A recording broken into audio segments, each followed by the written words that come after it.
patient. Until he introduced her, I had no idea that was his daughter. I'd assumed they were a couple of some sort. I thought she was an escort, frankly. The age disparity, the shocking disparity in their appearances and deportment. Gabby is breathtaking, beguiling, poised. The author, on the other hand, is a small, scrofulous man, an alcoholic. The sclera of his eyeballs a jaundiced yellow. Her buoyant aplomb is always in stark contrast to his excruciating sense of inadequacy.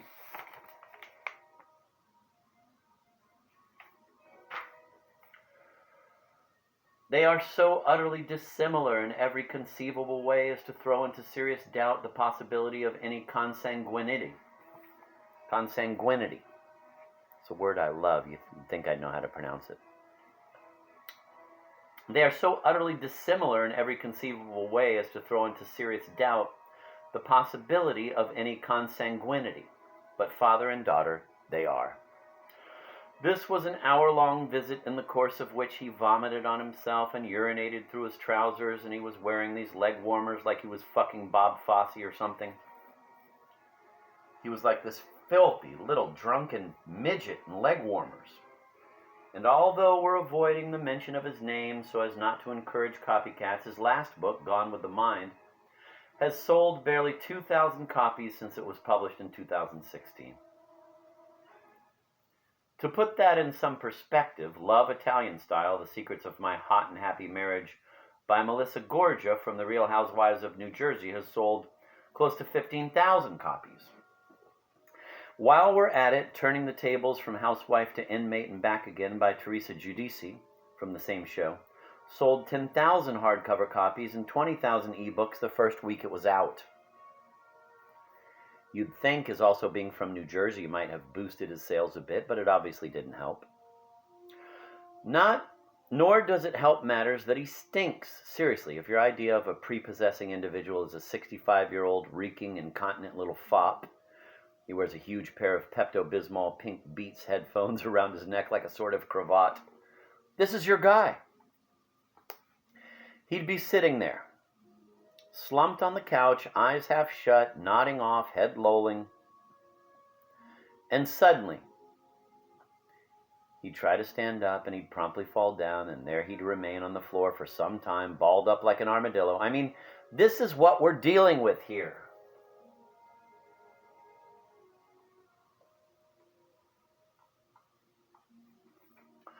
Half staggering, half crawling, he looks like he's dying of something. Cirrhosis, hepatic encephalopathy, Fournier's gangrene, Creutzfeldt-Jakob perhaps, I don't know. I'm a social scientist at a state university and unfortunately have neither the medical training nor the necessary instrumentation to render a diagnosis with any degree of certainty. But I clearly remember thinking to myself, this guy isn't going to make it through the year.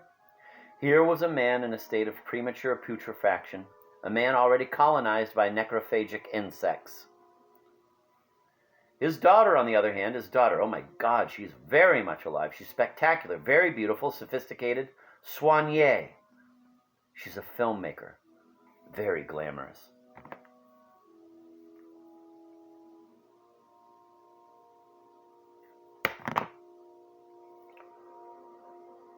He alternately called her Gabby, Higgsley, Minnie Mitsuo, Mitzi, Yanni. At first, I thought her given name and the usual complement of affectionate nicknames, but in hindsight, I've become convinced that he was thoroughly bewildered in his demented drunkenness as to who this person actually was.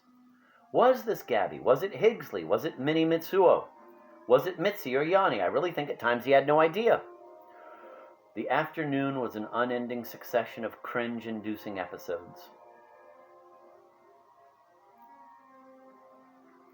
I have a reproduction of Tullio Crowley's painting, Nosedive on the City, in my office. The idiot kissed it. He'd brought along his robotic service dog, and it took an enormous dump in the middle of the floor. There was a barcode on the turd, which smelled like pumpkin spice,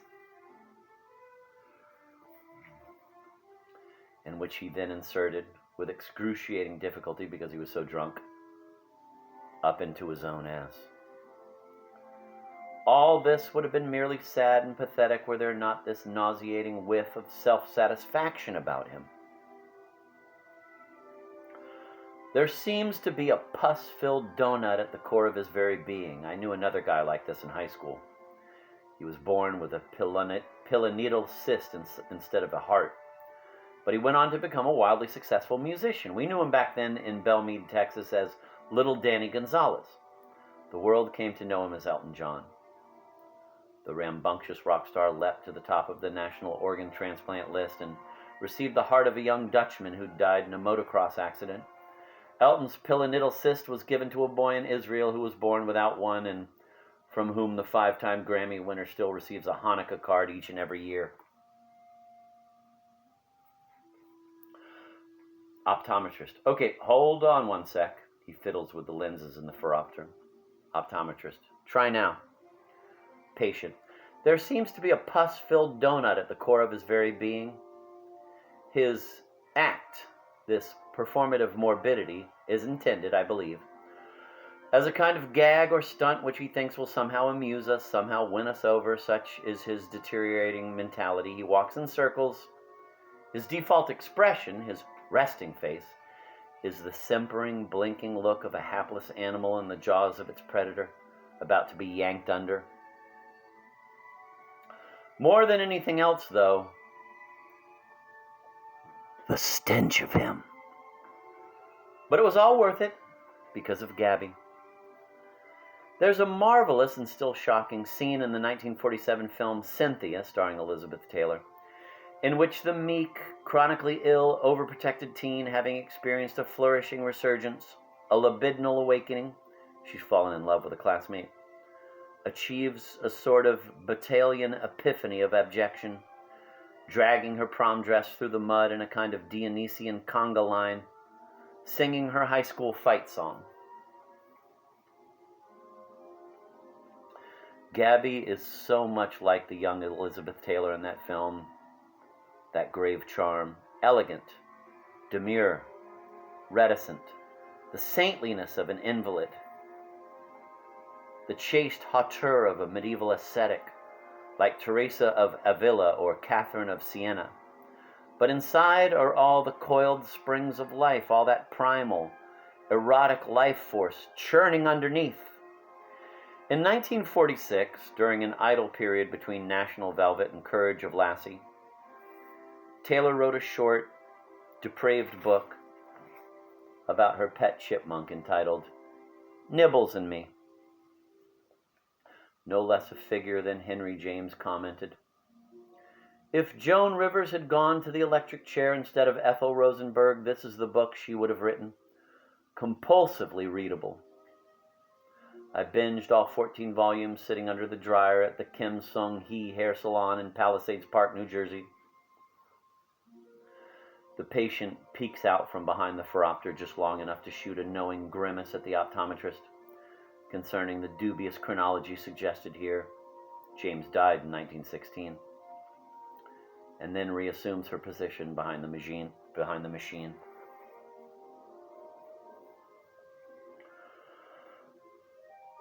The smoke from the optometrist's cigar forms the spectral figure of James in tweed three-piece suit, high stiff collared shirt, and wide ascot tie, which floats next to the Snellen chart like a Javanese shadow puppet. Now it's rotating fast, spinning, lip-syncing the lyrics from Robin's Dancing on My Own. I'm right over here. Why can't you see me? Optometrist. Do you see that?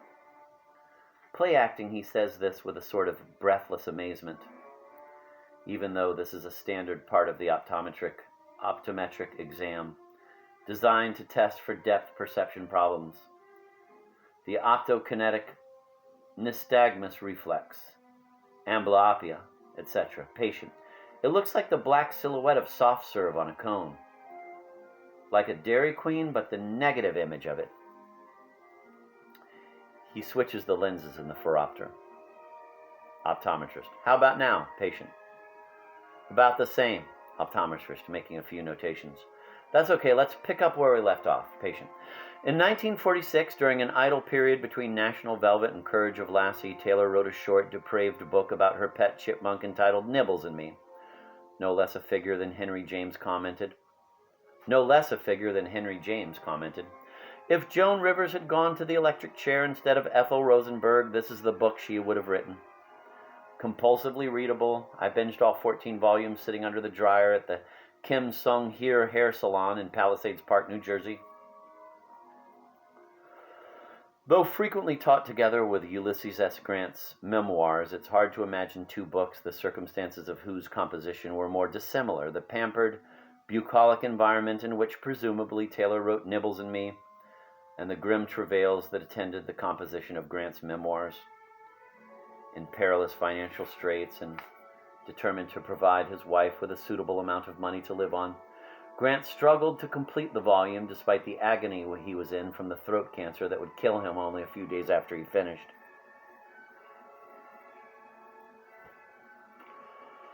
One imagines the two of them scribbling away in adjoining cubicles. What a movie that would have made. The Dying General and the Starlet. Ernst Lubitsch comes to mind. Gabby said something that afternoon, a comparison of Lubitsch and John Hughes, I think, that was so smart, so dazzlingly smart, that I can't even remember what it was. I just remember the physical sensations, that sharp intake of breath, the commotion deep in one's bowels, that one experiences in the presence of someone that brilliant, that erudite. I believe in the vision. You don't, he snarled at me at one point, with what seemed like genuine vehemence, but apropos of what exactly I'd be hard put to say. Was he referring to his methodological approach as an ethnographer, or perhaps to the Chilesian mafia faction's ideology of violently opposing everyone and everything, their belief in being in a state of trance and perpetual war? There are CMF street soldiers, some fresh out of the Chilesian Children's Theater, who are able to MacGyver fully functional .45 caliber semi-automatic ghost guns entirely out of yarn and snow globes. Or was it something else entirely, perhaps something literally about vision? The patient pauses. Patient. Vision, that's amazing, isn't it? Optometrist, suddenly the cool dad. Awesome! It's next level. But this was a man who'd been targeted by the neo-Sturmagtalang trolls who'd survived their Twitter pogroms, who despite his stooped frailty and Parkinsonian tremors, was a man of steel who reveled in combat, a Jekyll in Hyde actually, whose soul at night trawled heaven's demi-monde, a serial killer of angels, an optometrist.